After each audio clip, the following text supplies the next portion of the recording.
Hi, and welcome to the Toon Goons, the podcast in which we take an adult and critical perspective into the world of cartoons and animation and analyze how they affect the pop cultural landscape at large. I'm one of your hosts, Nikki. I'm Nina. And I'm Tooch. Because it sounds like moose. They can't all be gold. Alright. And today we are talking about Disney's Pepper Ann, a show that I wish we could have watched more of it, but just a lot of it has been strucken from the history of the world. Release it from the vault. Yeah. We'll get into it. Right. As always, we got some news, not too much this week, which got a nice change of pace. Yeah. But the things are kind of big, so let's go into them. Alrighty, so the first one I want to start off with is a story that was suggested to us by one of our viewers, or listeners rather, because you're not looking at anything, unless you're on the YouTube, and then you're just looking at the same image. Yeah, 3 years from now, when Tooch gets around to it, I'm sorry. I'm sorry. No, it's true. I need to get on that. It's just things. Alright, so it's an Indiegogo project. And we only bring attention to Kickstarter projects that we think are really, really worthwhile. And this one, I think, is pretty awesome. It's called The Book of Mojo animated pilot that they're working on. The Book of Mojo is based on a webcomic that was written by Everett Downing. He wrote the webcomic, and he wants to turn it into a show. A few years ago, he made a little, intro animated bit with a few of his friends, and it went over really well. That's on the page right now. And it's going to be a 3D CG little short pilot, whatever. The story is about a girl named Creepy, who's a 13-year-old runaway, and she's a witch.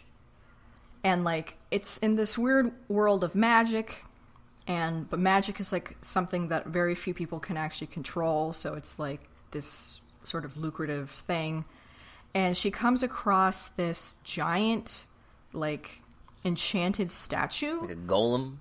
Yeah, named Mojo. And teams up with it, and she's trying to reunite with her father and, figure out Mojo's origin and going through this whole world. And it seems pretty neat. The art is really cool. I like the character designs a lot, and the line work and the colors and just the shape of how the characters feel. And it translates pretty well to 3D. The main protagonist in 3D is amazing. She looks great. Her face is awesome. Yeah, it was super cool. I watched the teaser. Having a little bit of trouble loading the Indiegogo site that you linked me to, but then eventually I found a link to the campaign video on just the Vimeo where it's hosted, so I watched that too. And yeah, it seems like a cool project. All y'all with the cash should support it. Yeah, and there's a lot of really talented people working on it, people who worked on Pixar, people who've worked for DreamWorks. We've got Michael Yates, who worked for Disney, Kenji Ono, who worked for Kung Fu Panda and Last Airbender, Zachary Shore, who also worked for Pixar, Tiffany Ford, who's worked on Steven Universe and Clarence and the Powerpuff Girls reboot, and so many people. They almost have a full staff already of people, and they've already are very much on their way with pre-production. It feels like they're almost done with pre-production. Well, that's so the it's thing. Really just a matter. I was reading something, a good, when you do a Kickstarter or any kind of crowdfunding, because this is not Kickstarter, it's Indiegogo, they're effectively the same thing. It's good to actually have your pre-pro set. Oh yeah, totally. If for no other reason than to be able to prove that you can put in the time and effort and dedication to actually see this through, because you're already halfway there, and you have something to show people. I think that's where a lot of people make their mistakes. Yeah, that's how funding works, traditionally. You have to have something to show for. You can't just be some wide-eyed little moron with what you think is a cool idea. You got to be able to back it up. And this is a team of people with really good pedigrees. The creator, Everett Downing, he's worked in animation for 15 years with DreamWorks, Pixar, and Blue Sky. Yeah. like he's worked on Ratatouille, WALL-E, Toy Story 3, like These guys know really what they're good doing. movies. Yeah, and this short looks great. It's an incredibly diverse staff, and the main character herself is an African American girl, which is very important to the creator, is like creating just more characters for representation. And the staff is also a lot of people from all walks of life and all different skin colors and stuff. So it's really cool to see like a really diverse project have diverse people behind it, and have it be people who know what they're doing and really want to do it, and it looks really good, and I'm very excited about it. I gotta check out this comic. Yeah, I had never heard of the comic before you linked it. I'm gonna read the heck out of it. Yeah. Well, there's not that much of it. Great. I have so so much to far. read already. I was worried. Yeah, but it looks really nice. There's a lot of different tiers of donations, like anything. There's, and of course prizes like art books and such. What you have to pay to actually get the digital download of the final project is $30. But for $20 you get a art book, but you can donate as little as like $5. You can Join like the social media, like news of like everything that's coming out and all the updates and stuff. Yeah. That's pretty good. Yeah. I mean, $20. That's a good deal for art, because Lord knows art books are not they're not $20. Well, it's a digital art book. Yeah, still though. Yeah. The physical art book, you have to donate $165. That's more like it. Yeah. Yeah. Now this is a pilot, right? Like the Cannon Busters thing we talked about before. Yeah, I believe it's just to get the pilot made. Yeah. So The goal is you 80K. They've got 15, almost 16K. They've got another month. They seem to be doing pretty good, but it's hard to. Sometimes it's hard to gauge these things. Yeah. I mean, there are I think there are analysts whose fucking job it is to predict whether or not Kickstarters will get funded, and it's like they get paid for that. I don't get it, but yeah. So keep an eye on it and check it out. And if you want to donate, we absolutely recommend it. I'm gonna think about it myself. It's always good to see representation of people in color in animation, because there's not as much of it as we would like. And Also in the fantasy genre. Yeah. Yeah. I really wanted to like Home, but I like it conceptually, and then I saw the trailer and I'm like, looks nice, but Well, we need all kinds of movies for I'm sure the kids will love it. yeah. Kids will dig it. Yeah. They like them. They like the minions that like anything. What do they know? Yeah. They like Billy This is Bazinga. another Kickstarter. This is another Kickstarter that has a production breakdown, like budget, which I always really appreciate, like knowing exactly how they're going to divvy up their donation money. And 40% of it is going into the actual production of the animation. The cool thing about that is that because it's 3D animation, it's going to be done in-house, like here in the States. Unlike with say Cannon Busters, which is probably going to be done like in Korea, as is most 2D productions, which is just sort of the state of things. So, yeah, that's neat. And, everything else is broken down in a nice artistic graph that's shaped like the iconic little amulet that's in Mojo's chest. So neat. Which is a nice touch. Yeah, that kind of breakdown is always good. It helps assure you that these people are neither morons nor scamsters. No, they look like anything but morons or scamsters. No, this looks like they had a pitch, and nobody in the industry wanted to take a risk, so they just brought the pitch to the public. Yeah. They know exactly what they're doing. Mm-hmm.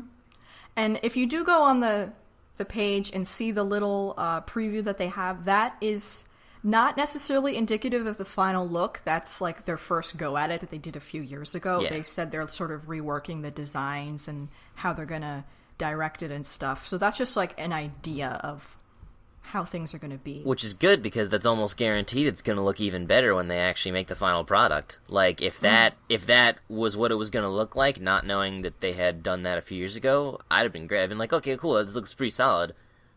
I mean, like, freaking the season 1 of Turtles looked worse in some times, in some scenes. Yeah. Yeah. But yeah, definitely we suggest checking it out. If you think it's cool, donate some money, $5. If you can't, tell your friends. You know the deal. We support it. Yeah, the official Toon Goons bump money. Bump of approval. Yes. All right. Okay. So the next story is about The Legend of Korra and how the creators, Bryke, have sort of officially parted ways with each other and have moved on to doing other things separate from each other. Really thought those kids were going to make it.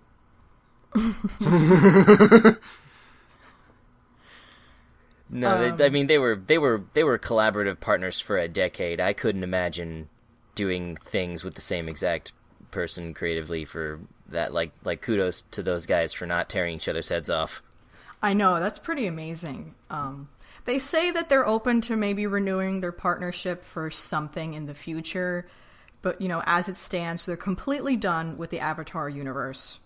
They're not going to touch that again, except for the comics. Comics will keep going. I was going to ask about that. I was going to, because I'm sure those are like written or being written, but I was wondering, how much they were going to supervise that going forward.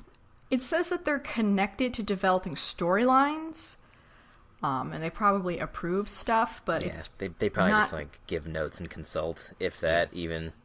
Yeah, it's probably not very intensive, even though the comics are canon technically. Yep. Yeah. But yeah, they're done with Avatar. They're not going to do it again. They worked on it for 10 goddamn years. They're going to 10 years that we saw. You always have to keep that in mind. Oh, yes. Yeah, totally. Yeah. I mean, they had done some recent things. Like I saw that Brian had been doing like some talks at schools, or like there was like an art show or whatever. So like there's like some little things that pop up here and there, but it's like, they're not working together really much anymore. Obviously they're still friends. I can't imagine them not being friends. But it's just for everybody to know that they're going to be doing different stuff, not as a group. So Bryke has broken up for the time being. Hopefully we get some choice solo work from both of them. Definitely. That'd be great. Technically it's like double your money. It's two Bryke shows if they run at the same time. Ooh. That's pretty much best case scenario, because I think the article said that like that it's a fact that like other people from the Korra staff are like trying to do their own thing, but I'm not sure if they said if either one of them was involved. Yeah, it's like at the end of the thing. There is not part of the Avatar universe. Work in progress is teasingly dubbed Korra 2.0 due to the staff's connection to Konetsuko and DiMartino's two beloved series. Yeah, so like no, Korra it's staff not them. Has... It's other people. It's other people that have worked on under the show, them, so it's just as talented. Especially television animation, it's always a group effort. Yeah. Bryke didn't animate the whole fucking franchise by their four hands. And it would be interesting if they do go on to make more animated shows separately, because then it would be sort of interesting to see what part of Avatar came from which dude, Because we know them as a collective, but if we see them separate and do different things, we can sort of see like what each individual style. It's like what their individual style is. It's like when Simon and Garfunkel went solo. Paul Simon had a very, very successful solo career, and then Art Garfunkel had that pretty cool guest spot on Arthur, where he played a moose and he sang the Ballad of Buster Bunny. Oh dear. But also I think it's important to note that like Bryke, they do more than just cartoons. Like they have other stuff that they like doing, like photography and music and stuff. So whatever they go on to do might not necessarily be a cartoon. It could be anything, really. We don't know. Would that even be, like, I guess we should, like, follow them. Like, if anything pops up about them, you might hear about it through us, even if it's not cartoons, just because it's Bright. Yeah. Yeah. Yeah, we should all follow them as they do other stuff, because surely their other stuff is good, too, even if it's not a cartoon, We'll just, right? just follow them around like an internet jam band. One of them has that cool dog. Oh, I love that dog. All right, next story. Oh boy, I'm so excited. Yeah. Okay, so the Astro Boy reboot teaser has finally dropped. Yes. This is on the actually we forgot to talk about last week because there was so much stuff. There was a lot of yeah. stuff. But it's a very short video. It's just Astro Boy flying through the city. Is it Neo Tokyo or is that Akira? That's probably multiple things. I wouldn't be surprised. Everything is Neo everything. It's the future. But, like, the art direction is so amazing, and the buildings, and, like, the technology is integrated with the architecture, which is also integrated with nature, and it's, like... Very Frank Lloyd your Wright. idealistic Tomorrowland future, and it's so cool. It's like futuristic Frank Lloyd Wright. It's really cool. Yeah, oh my God, it's so cool. I really dig it. Honestly, like, I'm surprised how optimistic I am, because I'm mostly surprised how this thing even came to be in the first place. Because you'd think with a thing like Astro Boy, Japan wouldn't want anybody outside of their islands touching it. But they're like, hey, French, here. Well, they're not saying here, because Tezuka Productions is working in coordination Yeah, I guess. with, what is it, Caribara? Caraba's Italian restaurant.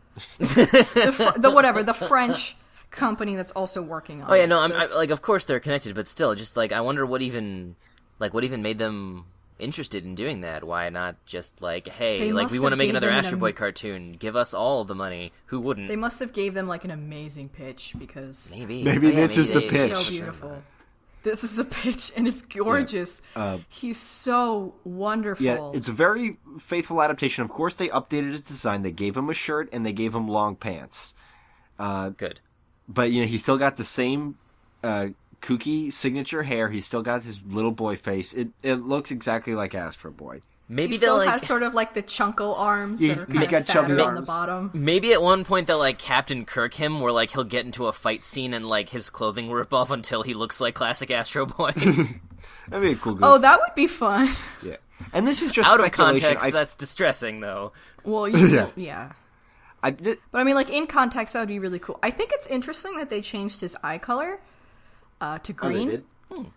Yeah, his eyes were usually, like, black or brown. Ah. But they made his eyes green. I guess It's to match ruined. his shirt. I think, and this is just speculation from the tone of that trailer, I feel like this is going to be tonally congruous with Astro Boy. We're not looking at some kind of ridiculous gritty reboot. We're not looking at fucking We're not looking at Lunatics Unleashed. But I do feel like this will probably be less extremely silly. Like, I'll be surprised if he still refuels via his butthole. Oh, I really hope he does, though. It'll be very silly, but like I feel like that was very much a product of the time. It was Astro Boy was very much inspired by Golden Age American animation, where that kind of silly, yes. where everybody was bouncing all the goddamn time and everything was very silly. Yeah, Whereas Tezuka this was is- all about them Donald Duck comics. Yeah. Whereas this is more of a modern take, which I think it's the perfect kind of modern take, which is capturing the spirit in a tone that's more contemporary. Yes. Yeah, and Astro Boy has always had its darker elements. So, like, looking at how colorful this little teaser is, I'm thinking it might strike some kind of Steven Universe-y kind of tone, where it's I hope very so. happy and bright, but it still does have the serious stuff going on, because Astro Boy's origins are pretty serious and sad. Even in the silly cartoon, which was really funny because it would go from being incredibly silly to ridiculously cartoony and like didn't mesh very well in the original 60s show. So Yeah. I'm so pumped. Yeah. You have no idea how pumped I am. Your pumpedness about Astro Boy is making me pumped. Oh. I wanna totally get super into Astro Boy now. Oh. Ooh, ooh, ooh, ooh, ooh. Okay. We should do it for Toon Goons so you have an excuse. But like, yes. A million times, yes. Right. I never need an excuse to watch robots, first of all. But yes. I love. He's so beautiful. It's your son, your robot son. He's my robot son. I love him so much. Okay, sorry. Okay, gotta calm down. You don't have to All right. apologize. I mean, you just turned in a college paper that compared the philosophies of Lucretius and was it Aristotle? Socrates. Their views on the nature of the soul to Wall-E and Big Hero 6. And it was like my favorite paper of yours I've ever proofread. Hopefully my professor will think the same way. I just turned it in this morning. All right, next up we've got more another update on the Dragon Ball Z movie. We've been talking about a lot. I know we've been talking about a lot, but people like Dragon Ball Z. I don't know. Nobody's been complaining. The Resurrection F. What make this update to me is really interesting, and that it's going to premiere in the United States first, 1 week ahead of the general Japanese release. Funimation will screen the film in Japanese with English subtitles on April 11th at the Egyptian Theater in LA. And then following the premiere, Funimation will release the film in English dubbed form throughout the US this summer. So we will be getting this film around the same time Japan is getting the film. But then we're getting super cool. But then we're getting the dub this summer. Yes. Rad. Yeah, but it's sort of... And there'll probably be a limited release of the sub, but proper release. I looked it up because Funimation sent me an email about it, and I was like, this is playing in like 3 theaters. Yeah, the sub is probably not playing in too many places, but the dub is going to be coming out in the summer, which isn't that far away. No. Like, it's pretty soon, honestly. April 11th, when this comes out, will be a week away. Yeah. Yeah. Well, like, Funimation's just been on the ball. Like, I mean, like, freaking... If they can, like, simulcast the dub of, like, Space Dandy, Funimation's got dubbing, like, under wraps right now. Like, they just got it on lock. They're ready to go. I'm sure they can crank this thing and get it out. They could probably get it out by the end of May. Oh, yeah. Well, I mean, just because, like, at this point, dubbing is no longer, like, an afterthought. Like, I'm sure Toei and whoever else is, like, in talks with these guys even, like, before anything. Like, because it's a world market now. So they're ready to go, and I'm hyped because Funimation is the one people I will always defend when people want to poo poo and pee pee on dubs. I'm like, okay, but Funimation.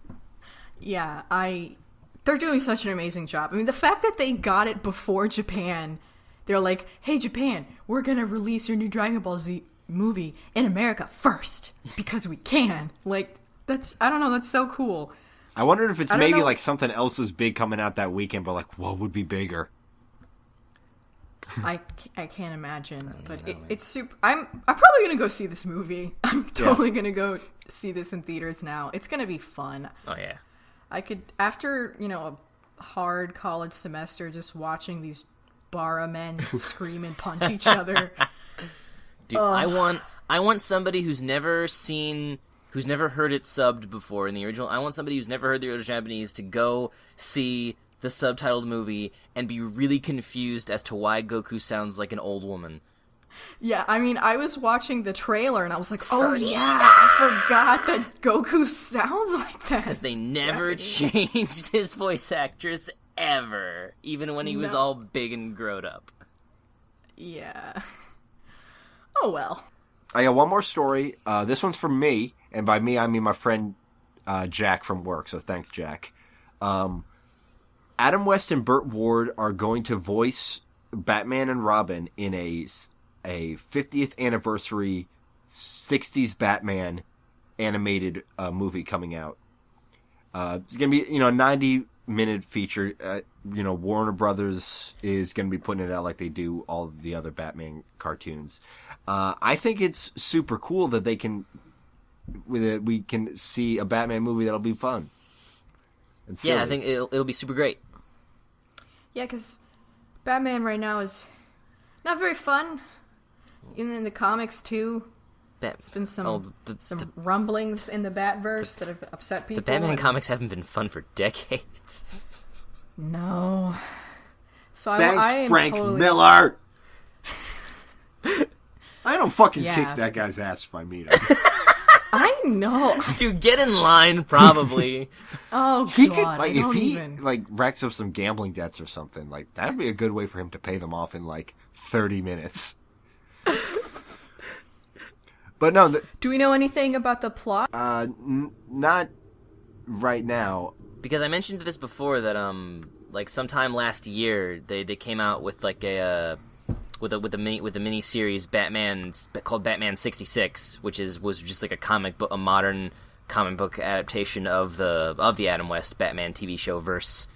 So it might. So if they're just adapting that, then I don't know. It seemed to be well received. Yeah. I never actually got around to reading it myself. And last year, the complete Batman TV series was finally released on DVD and Blu-ray. Great. Oh. Yeah. Cool. I remember because I didn't watch it as a kid, but I remember several years ago it was on TV on some marathon for something, and I watched it, and I was surprised at how dry and self-aware it was. Very ahead of its time. Yeah, honestly, it was you know what, Batman's they turned Batman into a dork, but they did it totally knowingly. He's just this stuffy, dry do-gooder. Because the plot where I realized it the most, it was the Penguin was running for mayor of Gotham, and Batman was the only way to stop him is if I run against him. So Batman and the Penguin are both running for political office and giving speeches, and Batman's speeches are shitty because he's being honest and talking about the issues, and it's boring everybody. But I think the Penguin's just wah, wah, here's all the money, vote for Penguin. That's a movie that the Lego movie Batman would make. That's that kind of joke. I love it conceptually. I've never seen any of it either, but yeah, I'm really excited. This sounds like a lot of fun, and I hope it turns out well. Is Burgess Meredith still alive? No, I don't believe so. Sadly. Yeah, and neither is Cesar Romero, so we won't be able to bring those back. Yeah, but it'll be a fun opportunity for a voice actor to play Cesar Romero's Joker. Yeah, that'd be great. I hope that when they animate it, they draw a faint mustache. They need to. They absolutely need to. It's required. It's law. It's non-negotiable. Otherwise, it's not Cesar Romero's Joker. Exactly. Nope. You also because other Jokers just sort of laughed, but he would always be like a fucking weird goblin cackle, guffaw is weird. Well, Mark Hamill talked about that. When he would read the comics would say more than ha ha ha. It would say he and hoo and ha, hoo blah blah. So he tried to copy that too, and he probably also listened to a lot of Romero because why wouldn't you? Of course. Apparently Clint Eastwood was supposed to play Two-Face on the Batman TV series. He was going to be introduced as Two-Face. Wow. But which would have been the most greatest thing ever, but the series was canceled before they could actually film any episodes with him. Maybe that'll be this movie. Oh, that would be great. Especially Clint Eastwood now.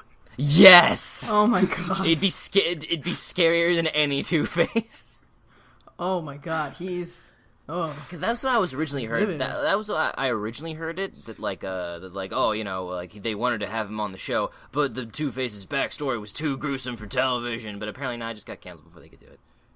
No, they would have completely. They would have changed. They would have goofed made it up. something silly. Yeah. Yeah, it's not that hard. Think of all the great, awful puns that Robin could have made about Two-Face, because that's half of his thing is all the two puns. Yeah.